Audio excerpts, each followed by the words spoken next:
Security clear చేయండి వాళ్ళకి కనపడేట్టుగా. You come back or otherwise this side you can come.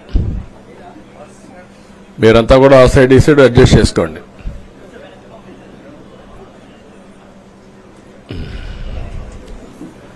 ఏంటి బాగున్నారంతా? మీకు ఫ్రీడమ్ వచ్చింది, ముందు స్వాతంత్రం మీకు వచ్చింది, మాకు కాదు, మీ తర్వాత ప్రజలకి. Okay, good.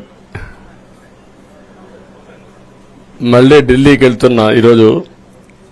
వెళ్లే మునుపు మీ అందరితో మరీ మాట్లాడకుండా పోతే ప్రజలతో మాట్లాడలేం కదా. మీతో మాట్లాడితే ప్రజలతో మాట్లాడినట్టు. ఎలక్షన్ అవుతాను, నిన్నంత బిజీగా ఉన్నా కాబట్టి ఒక 2 నిమిషాలు మీకు చెప్పి తద్వారా ప్రజలకు చెప్పేద్దామన్న ఉద్దేశంతో ఈ కార్యక్రమానికి శ్రీకారం చుట్టాను. ముందు మీడియాకి, అదే మరి రాష్ట్ర ప్రజలందరికీ ధన్యవాదాలు. శిరస్సు వంచి నమస్కారాలు తెలియజేస్తున్నా. ఎందుకంటే నా సుదీర్ఘమైన రాజకీయ యాత్రలో ఈ 5 సంవత్సరాలు చూసిన ప్రభుత్వాన్ని నేను ఎప్పుడూ చూడలేదు. ఒక రంగం అని కాదు, ఒక వ్యవస్థని కాదు, ప్రజాస్వామ్య వ్యవస్థలన్నీ ఏ విధంగా ఇబ్బంది పడ్డాయో, ఏ విధంగా నిర్వీర్యం చేశారో మనం అన్ని చూశాం. అయితే మా ధ్యేయం ఒకటే, ప్రజలు గెలవాలి, రాష్ట్రం నిలబడాలి. దీనికోసం ఎన్ని త్యాగాలైనా సరే చేసి మళ్లీ భావి తరాల భవిష్యత్తు కోసం ముందుకు పోవాలని చెప్పి వెళ్ళాం. నేను చాలా ఎన్నికలు చూశాం. 10వ ఎన్నిక నిన్న.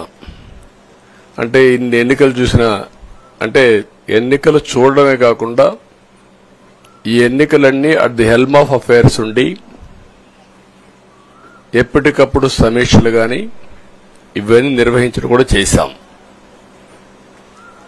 రాజకీయాల్లో ఒడికిదుడుకులు సాధారణంగా ఉంటాయి. ఎవరు శాశ్వతం కాదు. దేశం శాశ్వతం, ప్రజాస్వామ్యం శాశ్వతం, రాజకీయ పార్టీలు శాశ్వతం, అధికారం అశాశ్వతం. రాజకీయ పార్టీలు కూడా సక్రమంగా ఉంటే మళ్లీ ప్రజలు ఆదరిస్తారు. లేకపోతే రాజకీయ పార్టీలు కూడా చాలా పార్టీలు కనుమరుగైపోయినాయి. వ్యక్తులు కనుమరుగైపోయారు, రాజకీయ పార్టీలు కనుమరుగైపోతాయి. కానీ ఇంత హిస్టారికల్ ఎలక్షన్ నేను ఎప్పుడు చూడలా. నా జీవితంలో చాలా ఎలక్షన్స్ ఫేస్ చేసాం, కానీ వేవ్ కనపడేది, వ్యతిరేకత కనపడేది. కానీ ఈ ఎలక్షన్లో ఎక్కడో అమెరికాలో ఉండే వ్యక్తి ఒక 5 లక్షలు 10 లక్షలు ఖర్చు పెట్టుకొని నేను రావాలి, ఓటేయాలి, రాష్ట్రం నిలబడాలి, ప్రజలు గెలవాలి అనే ఆవేదనతో వచ్చారు. ఎక్కడో పక్క రాష్ట్రాల్లో ఎక్కడో కడుపు నిండడం కోసం కూలి పనులకైనటువంటి వ్యక్తులు, పాచి పనులు చేసుకునే వ్యక్తులు సొంత డబ్బులు పెట్టుకొని నేరుగా ఇక్కడ రైల్వే స్టేషన్లో చూస్తే, బస్టాండ్లో చూస్తే భోజనం కూడా ప్యాక్ చేసుకొని తీసుకొచ్చి ఇక్కడ భోంచేసి ఓటేసే పరిస్థితికి వచ్చారు. ఈ కమిట్మెంట్ని ఏ విధంగా వర్ణించాలో నాకైతే అర్థం కాదు. ఏ విధంగా వాళ్ళని అభినందించాలో కూడా అర్థం కాని పరిస్థితి. అనేక ఎన్నికల్లో అనేక అనుభూతులు చూశాం. కానీ మేము అన్ని ఎన్నికల కంటే ఇది ఒక తెలుగుదేశం పార్టీ చరిత్రలో, ఆంధ్రప్రదేశ్ రాష్ట్ర ప్రజల చరిత్రలో సువర్ణాక్షరాలతో లిఖించదగ్గ ఎన్నిక. ఇది ఒక హిస్టారికల్ ఎన్నిక. ఆగస్టు క్రైసిస్ తర్వాత, ఎన్టీ రామారావు గారు పార్టీ పెట్టిన తర్వాత 83లో మేము గెలిచాం. అప్పుడు 200 సీట్లు వచ్చాయి. కొత్తగా పార్టీ పెడతానే ఎన్నికలకు వెళ్లి 9 నెలలు అధికారంలోకి వస్తే 200 సీట్లు వచ్చాయి. 94లో మీరు ఒక్కసారి చూస్తే ప్రజా వ్యతిరేకం వల్ల 3 ముఖ్యమంత్రులు మారడం వల్ల ఆ రోజు మీరు ఎన్నికలు చూస్తే దగ్గర అపోజిషన్ పార్టీకి రిక్వైర్డ్ నెంబర్ అంటే అపోజిషన్ లీడర్గా వచ్చే స్టేటస్ రాకుండా వచ్చాయి. అవన్నిటిని వర్పించే విధంగా ఈసారి ఊహించని విధంగా వచ్చింది. అంటే దానికి కారణాలు నేను ఎక్కువ చెప్పక్కర్లేదు, అనుభవించిన ప్రజలకే అర్థమవుతుంది. ఎప్పుడైనా సరే ప్రజాస్వామ్యంలో ప్రాథమిక హక్కు మాట్లాడే స్వేచ్ఛ. ఆ స్వేచ్ఛనే కోల్పోవాల్సి వచ్చింది. అదే కాదు, బ్రతికే స్వేచ్ఛ, ఆస్తులు పెట్టుకునే స్వేచ్ఛ, ఇవన్నీ కోల్పోయే పరిస్థితి వచ్చింది. అందుకే మీరు చూస్తే మొన్న ఎలక్షన్లో సరే ఏ విధంగా మేమందరం కలిశాం అవన్నీ మాకంటే ముందు మీకే తెలుసు. కలిసినప్పుడు ఎవ్రీ ఈవెంట్ ఇవి వేదిక నుంచే ప్రారంభించాం. అక్కడి నుంచి ముందుకెళ్ళాం. ఆ రోజు చెప్పాం, ఈ రోజు ఒకటి చెప్తున్నాం. మా ఆలోచన ప్రజలు గెలవాలి, రాష్ట్రం నిలబడాలి. అంతవరకు సాధించగలిగాం. 55.38% ఓట్లు పడ్డాయి. దీంట్లో తెలుగుదేశానికి 45.60% పడ్డాయి. వైసీపీకి 39.37% పడ్డాయి. ఇది ఊహించినటువంటి ఒక్కొక్కసారి 95,000 మెజారిటీ. ఒకప్పుడు నేను చార్మినార్ ఎగ్జాంపుల్ చెప్పేవాడిని. చార్మినార్ అంటే అక్కడ ఎంఐఎం కంచుకోట, అక్కడ ఎప్పుడు ఎక్కువ ఓట్లు వచ్చేటివి. ఆ తర్వాత కుప్పం, సిద్దిపేట పోటీ పడేటి రెండో స్థానానికి. అప్పుడు కూడా 70,000, 80,000, 50,000 కాడ ఆగిపోయేవాళ్ళం. ఈసారి 95,000, 94,000, మళ్ళా 92,000, 91,000. మంగళగిరి లాంటి కాన్స్టిట్యున్సీలు 91,000 మెజారిటీ. ఏ విధంగా అభివర్ణించాలో నాకైతే అర్థం కాదనమాట. అంతా ఇదెళ్లిపోయినాయి. ఇవన్నీ చూసిన తర్వాత ప్రజలు ఇచ్చిన తీర్పు మీరు చూస్తే అహంకారం, నియంతృత్వం, విచ్చలవిడితనం, ఏదంటే అది చేస్తాననుకుంటే ప్రజలు క్షమించే పరిస్థితులు లేరు. అదే ఈరోజు నిరూపించే పరిస్థితికి వచ్చారు. ఒక మాటలో చెప్పాలంటే ఈసారి వీళ్ళు చేసింది గుణపాఠం పాలకులకు కాదు, అవినీతి అహంకారంతో ముందుకు పోయే ఎలాంటి ధ్వంసకారులకైనా ఇదే జరుగుతుందని నిరూపించారు ప్రజలు. దానికి మనస్ఫూర్తిగా అభినందిస్తున్నా. అదే సమయంలో 5 సంవత్సరాలు మా కార్యకర్తల పడిన ఇబ్బందులు, చాలా మంది స్లీప్లెస్ నైట్స్, కంటి నిండా నిద్రపోని పరిస్థితి. అక్కడి నుంచి నేను చూస్తే చాలా కడాన మనిషిని హింస పెడుతూ నువ్వు ప్రాణంతో బతకాలంటే జై జగన్ అనమంటే జై తెలుగుదేశం, జై చంద్రబాబుని ప్రాణాలు వదిలిన సందర్భం చంద్రయ్య. ఇది తలుచుకుంటే ఆ కమిట్మెంటే, ఆ త్యాగాల ఫలితమే ఈరోజు ప్రజాస్వామ్యాన్ని కాపాడుకోగలిగాం. ఒక మా కార్యకర్తలకే కాదు, మీడియా 5 ఏళ్లు మీరు పడిన ఇబ్బందులు, మీరు కోర్టుల చుట్టూరు తిరిగిన ఇది, మిమ్మల్ని సిబిసిఐడి ఆఫీసులో పెట్టి వేధించిన విధానం, అవి తలుచుకుంటే ప్రజాస్వామ్యమే సిగ్గుతో తలంచుకోవాలి. అలాంటి సంఘటనలు జరిగాయి. మేనేజ్మెంట్ని ఒకరినని కాదు, ఎవరినైనా పట్టుకురావచ్చు, ఏదైనా చేయొచ్చు అనే ధీమా వచ్చేసి ఇష్టానుసారంగా ప్రవర్తించే పరిస్థితికి వచ్చారు. అదే సమయంలో ప్రజల మీద, మా పార్టీ మీద సరే, ఈవెన్ జనసేన, పవన్ కళ్యాణ్, ఆయనకు కూడా స్వేచ్ఛ లేదు. ఎక్కడైనా సరే విశాఖపట్నానికి వెళితే ఉన్న పళంగా విశాఖపట్నం నుంచి వెకేట్ చేయాలని తిరిగి, అంటే నగర బహిష్కరణ,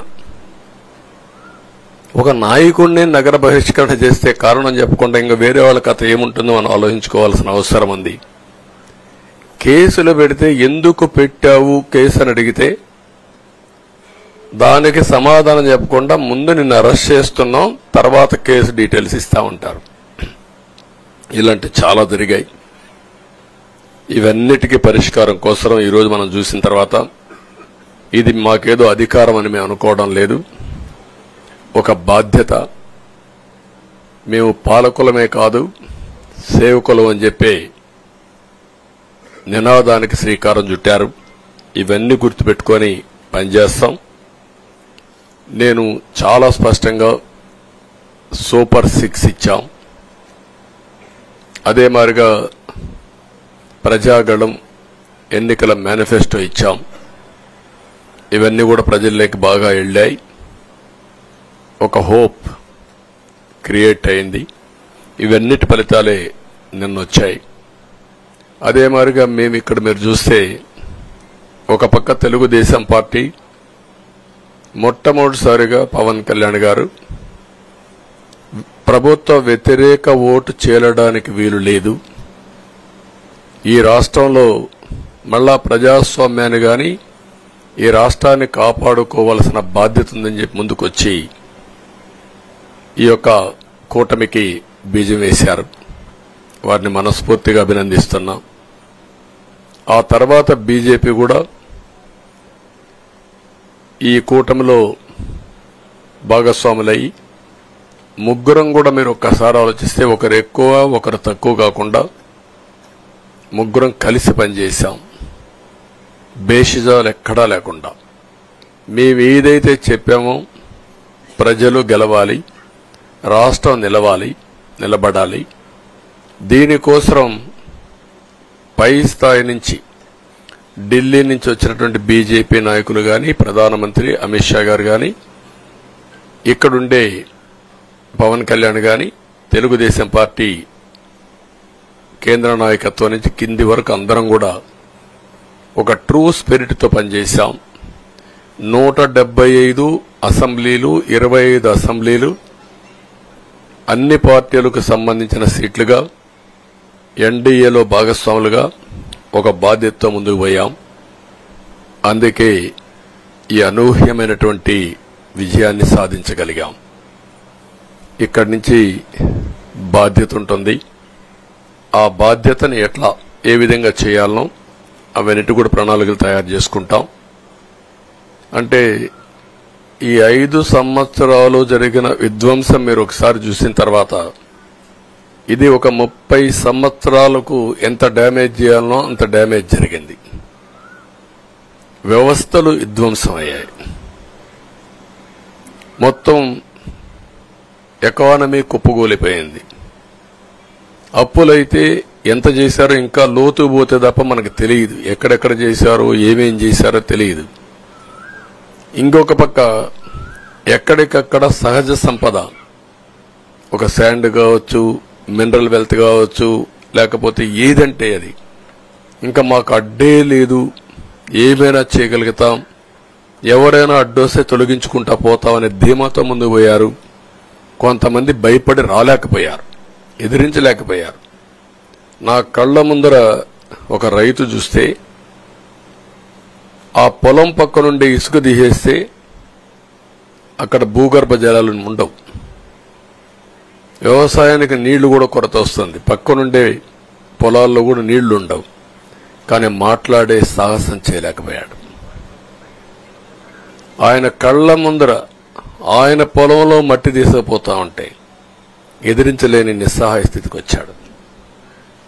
మా వాళ్లు పోతే హౌస్ అరెస్టులు చేశారు. ఇవన్నీ చెప్పుకుంటూ పోతే ఒకటి కాదు, చాలా జరిగాయి. అవన్నీ కూడా ఏ విధంగా చేయాలనో చేస్తూనే మళ్లీ వ్యవస్థలన్నీ కూడా పునరుద్ధరించాల్సిన బాధ్యత ఉంది. అదే మరిగా మాకు ఒక 4-5 రోజులు ఇవన్నీ చూసిన తర్వాత డెప్త్కి పోయిన తర్వాత మీరు పేపర్లో రాసినట్టు గాని మేము మాట్లాడినట్టు గాని ఒక లెవెల్లో ఆగిపోయినాయని నా ఉద్దేశం. ఎందుకంటే నేను రాజకీయాలు 40 ఏళ్లు చూశాను. ప్రభుత్వాలను మేము అధికారం ఉన్నప్పుడు చూశాను, బాగు చేసి మళ్ళా అపోజిషన్కి వస్తానే వీళ్ళు నాశనం చేస్తే మళ్లీ నేను అధికారంలోకి వస్తానే దాన్ని బాగు చేయాలంటే ఎన్ని కష్టాలు ఉన్నాయో నేను చూశాను. ఒకప్పుడు పవర్ సెక్టర్ మీరు చూస్తే కరెంట్ ఎప్పుడు వస్తుందో ఎప్పుడు పోతుందో తెలియని పరిస్థితి నుంచి హైదరాబాద్లో విద్యుత్ సౌధ దగ్గర రాఘవరెడ్డి ఉండేవాడు, కమ్యూనిస్ట్ లీడర్. నల్గొండ నుంచి రైతులు తీసుకొచ్చి సమ్మర్ వస్తే అసెంబ్లీ ఏప్రిల్లో ఉంటే గొడవలు. సగం టైం మేము కరెంటు కొరత పైనే చర్చించేవాళ్ళం. That were the days. అలాంటిది నేను 1999 నుంచి పవర్ సెక్టర్ రిఫార్మ్స్ తీసుకొచ్చి 2004కి సర్ప్లస్ బాధ్యతతో క్వాలిటీ పవర్ ఇవ్వడం మొదలుపెట్టాం.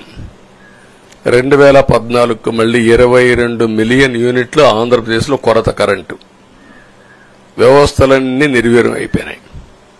తర్వాత మళ్లీ సెట్ చేసి 2 నెలలు 3 నెలలు కరెంటు కొరత లేకుండా చేసి వ్యవస్థలన్నీ పటిష్టంగా చేసి సోలార్ విండ్ తీసుకొచ్చి కాస్ట్ తగ్గిస్తే ఇప్పుడు మీరు చూశారు ఎంత పవర్ ఛార్జెస్ పెంచారు. 9 సార్లు పెంచారు. ఎందుకు పెంచారో నోబడీ నోస్. దానికి రీజనే లేదు. ఇప్పుడు ఎక్కడుందో దాన్ని ఎత్తుక్కుంటే ఎంత లోతు పోయిందో కూడా తెలియదు. దాన్ని ఏ విధంగా రిపేర్ చేయాలి, ఎంత డబ్బులు తెచ్చారు, ఏ పేరుతో తెచ్చారు, అవన్నీ ఒక వ్యవస్థని కాదు, సంబంధం లేని వ్యవస్థతో డబ్బులు తీసుకొచ్చి సంబంధం లేని డిపార్ట్మెంట్కి ఇచ్చారు. ఇలాంటి చాలా ఉన్నాయి. అవన్నీ ఇన్ కోర్స్ ఆఫ్ టైం మీకు కూడా చెప్తాం. అల్టిమేట్ గా ఇదేదో మేము అధికారం అంటే జుబిలియంట్ గా బ్రహ్మాండంగా ఉందనుకోవడానికి కాదు. ఒక బాధ్యతతో మా మీద ఎంత నమ్మకం పెట్టుకున్నారో ఈ ప్రజల్ని మళ్లీ ఒక దారి చూపించే మార్గం మేము చూపిస్తాం. ఇంకొక పక్కన మీరు ఒకసారి ఆలోచిస్తే ఇదే అసెంబ్లీలో నాకు, మా కుటుంబానికి, మా మిస్సెస్కి జరిగినటువంటి అవమానానికి నా జీవితంలో ఎప్పుడూ బాధపడలా. నా మీద బాంబులతో దాడి చేసినప్పుడు కూడా వీరోచితంగా ఎదుర్కొన్నా. 2003 సెప్టెంబర్, అక్టోబర్ నాకు ఇప్పటికి కూడా జ్ఞాపకం. ఆ రోజు నా మీద బాంబులు చేసినప్పుడు చాలా ఒక పానిక్ రియాక్షన్లో కూడా నేను భయపడలేదు. అలాంటి వ్యక్తిని మీరు చూస్తే ఆ సంఘటన చూసిన తర్వాత ఇలాంటి కౌరవ సభలో ఉండడం కరెక్ట్ కాదని అసెంబ్లీలో చెప్పి దానికి కూడా మైక్ ఇవ్వకపోతే చెప్పేసి బయట వచ్చి ప్రెస్ కాన్ఫరెన్స్ చెప్పి అనౌన్స్ చేశాను. మళ్లీ క్షేత్రస్థాయిలో గెలిచి అసెంబ్లీని గౌరవ సభ చేసి అసెంబ్లీకి ఎంటర్ అవుతానని చెప్పాను. నేను ఏదైతే ఆ రోజు ఒక ప్రతిజ్ఞ చేశానో దాన్ని నిజం చేయడానికి ప్రజలు సహకరించారు. మామూలుగా సహకారం కాదది. నేను ఇన్ని సంవత్సరాలు చాలాసార్లు చాలా ఎలక్షన్లో గెలిచాం, కొన్ని ఎలక్షన్లో ఓడిపోయాం. ఎలక్షన్లో ఓడిపోయినప్పుడు నేను ఎప్పుడూ కుంగిపోలేదు. ఎలక్షన్లో గెలిచిన తర్వాత గంతులేయలేదు. నిబ్బరంగా ఓడిపోయినప్పుడు ఒక బాధ్యత ప్రతిపక్షంలో ఉండి పనిచేయాలి, గెలిపించినప్పుడు ఒక బాధ్యత ప్రజలకు మెరుగైన సేవలు అందించి వాళ్ళని ముందుకు తీసుకుపోవాలని ప్రయత్నం చేశాం. ఎప్పుడూ ప్రజాప్రచారనే ఉన్నాం. అలాంటిది జరిగిన తర్వాత ఈరోజు మళ్లీ ఇదే అసెంబ్లీకి నేను ఏదైతే చెప్పానో అది చేసి వెళ్ళడం అనేది ఒక తృప్తి, ఒక గౌరవం. ఆ గౌరవాన్ని నిలబెట్టిన ప్రజలను కూడా మనస్ఫూర్తిగా అభినందిస్తూ మీ రుణం తీర్చుకుంటాం. ఏ విధంగా పనిచేయాలో పనిచేస్తాం. మీ ఎక్స్పెక్టేషన్స్ ప్రకారం పనిచేసి అయితే ఎప్పటికప్పుడు మీరందరూ కూడా మేము ఓటేసాం, మా పని అయిపోయింది, ఇంకా మీరు చూసుకోండి కాకుండా ఎప్పటికప్పుడు మమ్మల్ని నడిపించే బాధ్యత, మాకు సహకరించే బాధ్యత, మళ్లీ రాష్ట్రంలో ఉండే ప్రజలందరం బాగుపడాలంటే ఏం చేయాలో మేము చేసినప్పుడు ఎప్పటికప్పుడు ఫీడ్బ్యాక్ ఇచ్చి నడిపించే బాధ్యత తీసుకోవాల్సిందిగా వారిని కోరుతున్నా. పవన్ కళ్యాణ్ గారిని మనస్ఫూర్తిగా అభినందిస్తున్నా. అదే మరి బీజేపీ అగ్రనాయకత్వాన్ని నరేంద్ర మోడీ గారిని, అమిత్ షా గారిని, ఇక్కడికి వచ్చిన అబ్జర్వర్స్ ని, ఇక్కడుండే పార్టీ అధ్యక్షురాలైనటువంటి పురంధేశ్వరి గారిని మనస్ఫూర్తిగా అభినందిస్తున్నా. వీళ్ళందరూ కూడా ఏదైతే ఒక స్ఫూర్తిని తీసుకున్నామో ఆ స్ఫూర్తితో టోటల్ గా ప్రతి ఒక్క కార్యకర్త సిన్సియర్ గా పనిచేయడానికి, ఏ అభ్యర్థి ఉన్నా తమ అభ్యర్థిగా పాటించి బ్రహ్మాండంగా పనిచేశారు. వాళ్ళందరినీ అభినందిస్తున్నాం. ఈరోజు మా విజయం మూడు పార్టీల కార్యకర్తల సమిష్టి కృషి. వారందరినీ అభినందిస్తూ ఈరోజు ఢిల్లీకి పోయి వచ్చిన తర్వాత ఒకసారి మళ్లీ ఇవన్నీ ఎప్పటికప్పుడు సమీక్ష చేసుకుంటూ ముందుకు పోతా అని చెప్పి తెలియజేసుకుంటూ మరొక్కసారి మీ అందరికీ అభినందనలు, ధన్యవాదాలు. థ్యాంక్ యూ అనండి.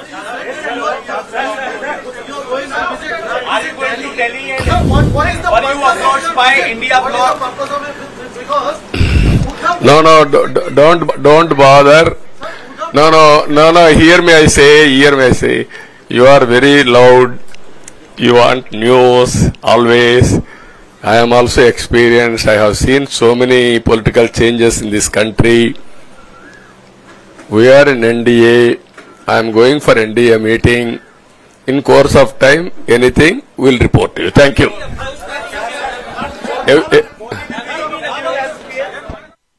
अगर आपने हमारे चैनल को अभी तक सब्सक्राइब नहीं किया है तो यहाँ पर रेड कलर का सब्सक्राइब बटन दिख रहा है, उसे क्लिक करें और हमारे चैनल को सब्सक्राइब कीजिए और साथ ही साथ बेल आइकन को भी क्लिक कीजिए जिससे आपको ताज़ा अपडेट मिलती रहे।